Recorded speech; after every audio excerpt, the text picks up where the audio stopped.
எப்படிப்பட்டவர்கள் பரலோக ராஜ்யத்திற்கு செல்ல முடியும்? அதுவும் இருக்குது. மத்தேயு 5:3 பாத்தீங்கன்னா, ஆவியில் எளிமை உள்ளவர்கள் பாக்கியவான்கள், பரலோக ராஜ்யம் அவர்களுடையது. அதே 5:10 பாருங்க, நீதி நிமித்தம் துன்பப்படுகிறவர்கள் பாக்கியவான்கள், பரலோக ராஜ்யம் அவர்களுடையது. அதிலே 19:14 பாத்தீங்கன்னா சிறு பிள்ளைகளை சொல்லுவார். பாருங்க, ஆவியில் எளிமை இருக்க வேண்டும். ஆவியில் எளிமை, வெளியே போடுற ட்ரெஸ்ஸில் எளிமையை காட்டக்கூடாது. நம்ம மனசுக்குள்ள எளிமை இருக்கணும். எவ்வளோ பெரிய ஆளா நம்ம இருந்தாலும் மனசுக்குள்ள எளிமையா இருக்கணும். அடுத்தாப்புல நீதியின் நிமித்தம் துன்பப்படணும். ஒரு நல்லது செஞ்சு அதனால வர்ற துன்பத்தை ஏத்துக்கிடணும்.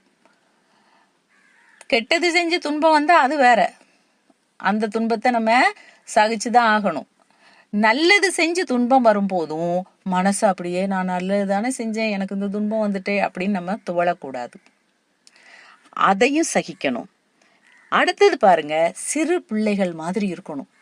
சின்ன பிள்ளைங்களை பாருங்க, தன்னோட அப்பா கைய பிடிச்சிட்டாலே அவளுக்கு, அந்த சின்ன குழந்தைக்கு என்ன செய்யும், ரொம்ப தைரியம் வந்துடும்.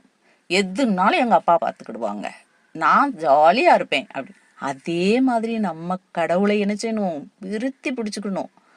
ஆவியில் எளிமை இருக்கணும், நீதியின் நிமித்தம் துன்பப்படணும், சிறு பிள்ளைகளை போல நம் மனதை மாற்றிக்கொள்ள வேண்டும்.